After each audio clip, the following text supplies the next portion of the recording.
embora eu seja advogado de formação, eu carrego dentro de mim um jornalista frustrado, né, de não ter podido fazer o curso. Enfim, uma decisão que eu tomei à época. Mas eu sempre fui um torcedor que gostava de fazer anotações, que tinha cuidado de guardar a história e sempre curti tanto o jogo quanto o relato daqueles que contavam o jogo. Os radialistas históricos, o pessoal de jornal. Então a minha relação com o Inter de Lages e com o futebol e com o esporte da cidade sempre foi uma relação de observação e de tomar nota das coisas, né? Eu gostava de poder relatar depois, anotava na agenda do colégio. E isso se deve muito ao meu pai. Eu posso dizer que se deve 100% ao meu pai, porque ele também era assim. Meu pai comprava revista, comprava jornal, recortava as coisas que mais interessavam, fazia um álbum de recortes. E ele que me levava aos jogos. Então, ele sempre me chamava atenção, fazia prestar atenção. Quando a gente ia embora do jogo, ouvindo a resenha do rádio no carro, ele me perguntava quem tinha jogado melhor, o que eu achava, me explicava os lances. E ali se moldou o torcedor e também o historiador. E você tinha que ano mais ou menos nesse período? Bom, o futebol, ele nasceu junto comigo, né? Eu nasci no dia 7 de abril de 73, era um sábado. O Flamengo jogava com a Portuguesa no Maracanã, à noite. E eu nasci um pouco antes do jogo. Meu pai é médico pediatra, ele acompanhou o parto e tal, e depois me deixou e foi no carro ouvir um pedaço do jogo, porque ele queria saber quanto ia ser a partida, né? Ele queria muito que o Flamengo vencesse o primeiro jogo depois que o filho dele nasceu. E o Flamengo venceu por 1-0 a Portuguesa do Rio de Janeiro.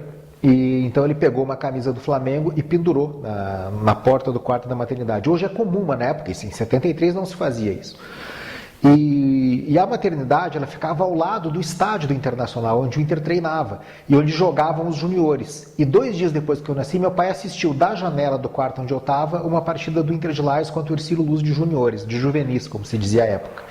E então o esporte é uma coisa muito presente. Assim, a primeira reação que eu tive no esporte, claro que eu não lembro disso, foi na Copa de 74. Eu tinha 1 ano e 2 meses.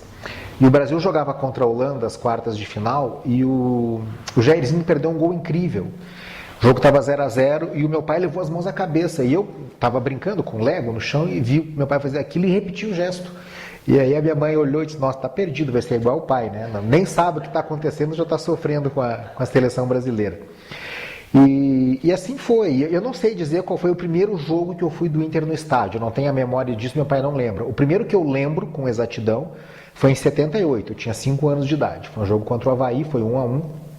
E isso eu me lembro, a gente chegando ao estádio, era um jogo importante, tinha bastante gente, lembro do grito da torcida, dos palavrões, que era uma coisa que me impressionava, porque em casa não podia falar palavrão e no estádio parece que era um terreno livre para isso. E então foi isso, assim, desse modo como eu me lembro. E o Flamengo sempre foi o futebol pelo rádio, o futebol falado, e o Inter era o futebol materializado. Eu fui saber que o futebol se jogava na grama porque o Inter me apresentou isso, né? O rádio não contava essas coisas. Então essas paixões cresceram em paralelo.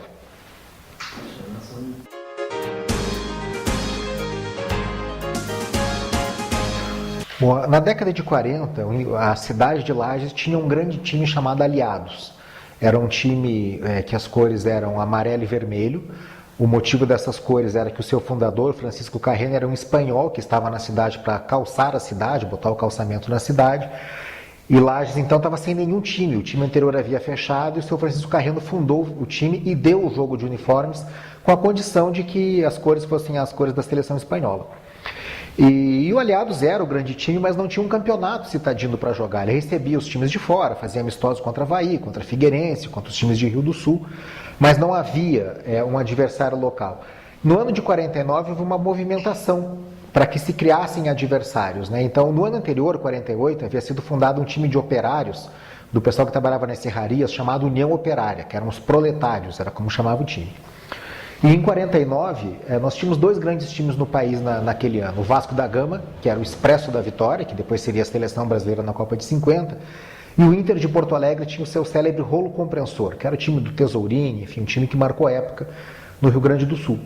E os torcedores do Vasco e do Inter de Porto Alegre, que radicados em Lages, decidiram homenagear seus times do Corações, fundando no mesmo ano o Vasco de Lages, chamado de Vasquinho, carinhosamente pela torcida à época, e o Inter de Lages. E então, no ano seguinte, pôde-se jogar o primeiro campeonato municipal, um quadrangular, com Aliados, Inter de Lages, Vasco e União Operária. O mais fraco era a União Operária, que era um time do proletariado, como já expliquei, e a principal força era o Aliados, a segunda era o Vasco, o Inter era apenas a terceira força. Só que o Inter acabou se tornando popular no começo da década de 50, porque ele não exigia nada do seu associado. Os outros clubes exigiam que se pagasse mensalidade para você poder torcer, para você poder frequentar o estádio junto com os torcedores oficiais do time. E o Inter não exigia nada. Quem queria torcer para o Inter podia torcer. E quando o Inter ganhava um jogo, o estádio ficava no bairro de Copacabana, ao lado de onde fica a maternidade hoje, e os torcedores do Inter iam a pé do estádio até o centro comemorar a vitória e iam junto com seus torcedores, iam para o mesmo bar, tomavam a mesma cerveja, se misturavam. Daquela época o Inter começou a ser chamado de Clube do Povo, como é até hoje. Então, embora ele tenha nascido como uma homenagem ao Inter de Porto Alegre, ele acabou sendo... a cidade se apoderou do clube porque era o clube que se deixava amar livremente. E é o seguinte, o Inter, ele tem um feito na história dele que nenhum outro time catarinense tem, eu acho que foi em 1965. Conta pra gente esse feito do Inter. Bom, em 65, o Inter já era considerado um time das primeiras potências do estado, junto com o Metropol, com o Olímpico de Blumenau. Em 64, o Inter foi vice-campeão contra o Olímpico de Blumenau.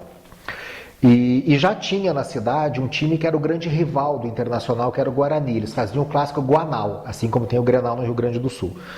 E as torcidas se odiavam. Quem frequentava os colorados frequentavam um café, os bugrinos frequentavam outro café. Os bugrinos liam um jornal, os colorados liam outro jornal. Era uma rivalidade muito acirrada. Em 65, o Inter chegou na final contra o Metropol, que era o grande time do estado. E chegou na final em Lages, o último jogo em Lages, 27 de março de 66, para decidir o campeonato do ano anterior. E o estádio lotou, naturalmente, o Inter jogava pelo empate, e havia um setor do estádio que estava vazio até o momento antes de começar o jogo, e ninguém sabia por quê. E de repente começa a chegar uma batucada, o pessoal olha, é a torcida do Guarani se dirigindo para aquele espaço. E os colorados olharam e pensaram, pô, mas que sacanagem, os caras vieram secar um dia tão importante, a torcida chegou abaixo de vaia, e com batucada e uniformizados com o uniforme do Guarani. Quando eles ocuparam o lugar na arquibancada, eles estenderam uma faixa. O Guarani está com o Internacional, avante Lages, e foram torcer para o Inter.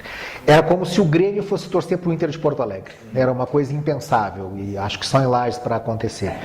E o Inter ganhou no Metropol 2-1, com 2 gols do Anacleto, os 2 gols mais importantes da história do Inter. No primeiro pegou um rebote do goleiro, no segundo um cruzamento do Zezé, e ele fez de cabeça o gol contra o Rubens, o Rubão, que era o goleiro do Metropol. E o Inter assim conquistou o seu primeiro e até agora o único título catarinense. Mas eu falo o primeiro porque tenho certeza que o Inter vai voltar a ser campeão da primeira divisão. Tá, e depois ele foi campeão de outras divisões.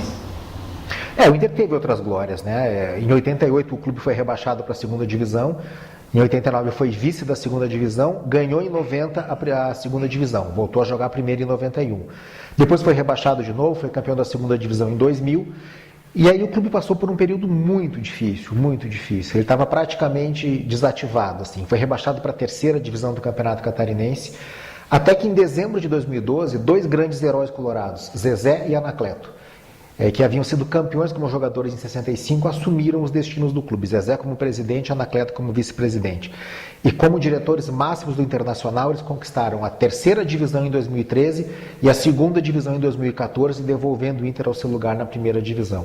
De modo que o Inter, assim como o Caxias de Joinville, é campeão de todas as divisões de Santa Catarina, da primeira, da segunda e da terceira. O Avaí não é, o Figueirense não é, o Criciúma não quer. Eu sei que eles nem querem ser, mas o fato é que nós somos campeões de todas as divisões.